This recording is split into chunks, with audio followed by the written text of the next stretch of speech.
प्रणाम भैया, हम अंकित सिंह। हमारे चैनल के नाम है DNR रिएक्ट्स। इस चैनल पे इस भोजपुरी इंडस्ट्री में जितना भी सॉन्ग आवेला सब के देखे नीचे के बीट, म्यूजिक और गाना कैसन बा, हमें के कौन सा सिंगर कैसन गाना गईले बा, जा कैसन हमें के लागता, मतलब कैसा फील होता है सॉन्ग सुन के, मजा आता है कि ना वैसा एकदम सॉन्ग जो बनैले बा जा, जो लिरिक्स लिखले बा, जो पवन भैया गईले बा मुँह से अपना गाना आयल बा भक्ति सॉन्ग पवन भैया के। और 2 दिन पहले आयल रहे, अभी तो दुर्गा पूजा अगले अभी तो चलबे करी सॉन्ग बवाल एकदम। तो हमू से तुम काहे ना तुलसी की पेटी बांधी और अपन सॉन्ग बनाई। भाई लोग अगर इस चैनल पे आयल मैंने जा और अगर वीडियो सॉन्ग अच्छा लगी तो लाइक कमेंट सब्सक्राइब जरूर करम जा, ठीक ना। चले के अब स्टार्ट करेंगे।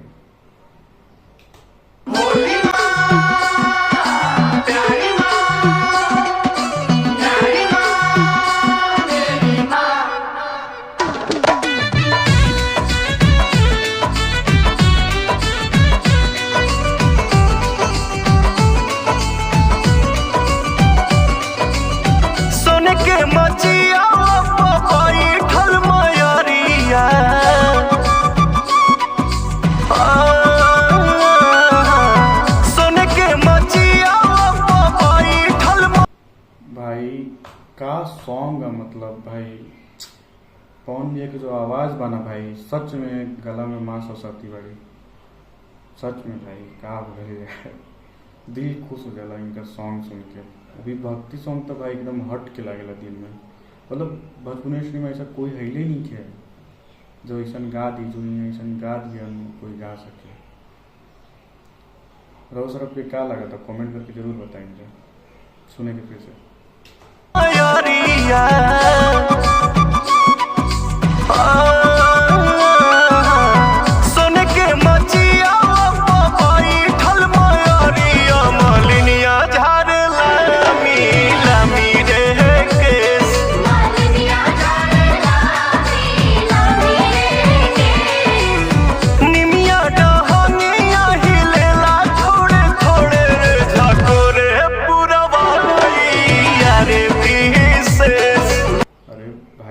बाबा भूत झाड़े वाला ई पहले बानो कान वाला नाक वाला नथुनी पहले वाला कहीं देखले बड़ा जो ऐसा बाबा के जो भूत उत झाड़ेला वो नथुनी पहनेला, जगह देखाओ तीन जब पहली बार नथुनी पहने थोड़ा मस्ती भी तो होएगा चाहिए ना गाना में, तब ना मजा आएगी।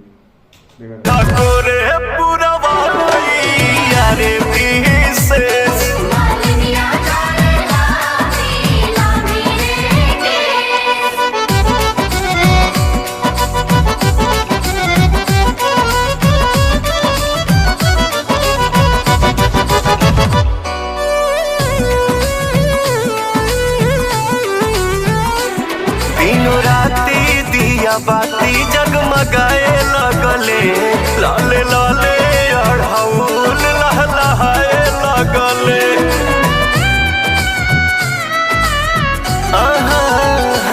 सब चिराई चुरुंग चहचहाए लगले भाव। लेकिन दुर्गा पूजा में अलग मजा आएगा ना, सुबह सुबह उठम जाता हूँ मजा आई, जब माहौल ऐसा बन जाला, रोज गाना वाना बजेला, रोज पूजा होला पंडाल में, साउंड आवेला माइक में तो और मजा आवेला। सुबह सुबह उठम जी ना तो ये जो चिड़िया जो बोल रहा उनकी कुंका होता आवाज़ निकालती प्यारी प्यारी जो बोले लिसन, और मजा आवेला सुनने में कान में, मतलब एकदम सुकून मिलेला भाई। और सुबह सुबह उठम जा रहा सब ना उठम जी तो उठिया जा, बहुत मजा आवेला भाई, अलग सुकून मिलेला जिंदगी में। साउंड सुनिए जब चिड़िया के, चल जा कहीं नदी तालाब या फिर छत पे ही चल जा, फिर वैसा जगह जहाँ पेड़ पौधा बा, मजा आएगा।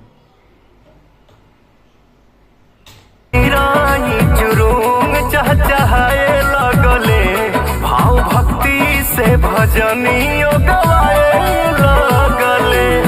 धन धन भइली धरतिया रतिया, धन धन भइली धरतिया रतिया, बनाए लागल देश बारे विदेश, बनाए लागल देश बारे विदेश।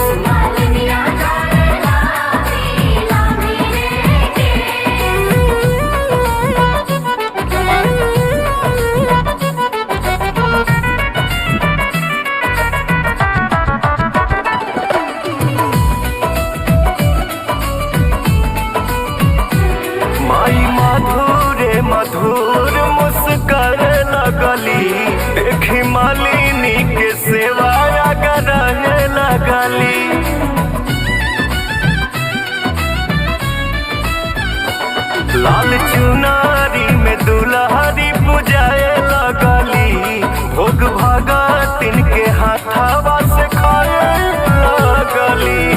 होता जगराता भोजन पवन के गवाता, होता जगराता भोजन पवन के गवाता। विजय करे पचारा भवानी माई के पेश, विजय करे पचारा भवानी माई के पेश। मोलिनिया झर लामी लामी रे केश।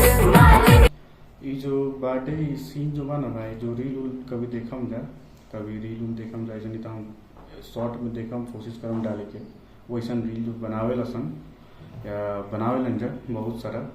जो जैसे ना ये बोला कि एक्टिंग होला, एक्टिंग जो एकदम ओरिजिनल लागेला, दिल में एकदम फील होला एकदम।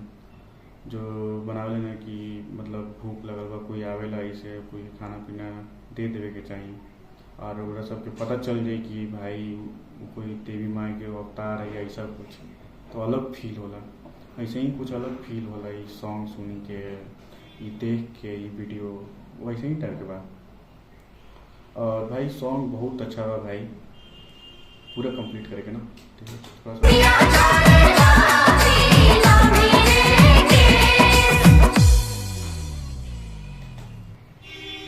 भाई सॉन्ग बहुत अच्छा बा, बहुत अच्छा लगा हमारा के। रउरा सबके कैसन लागल कमेंट करके जरूर बताएं जाए, और लाइक कमेंट सब्सक्राइब जरूर करम जा।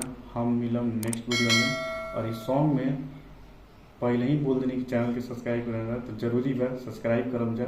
और इस सॉन्ग बहुत अच्छा बा, बीट म्यूजिक कौन भी जो गाना गईले बा तो लाजवाब होबे करेला। भोजपुरी के भक्ति सॉन्ग कोई भी रहे कौन भी है वो सब लाजवाब करेला।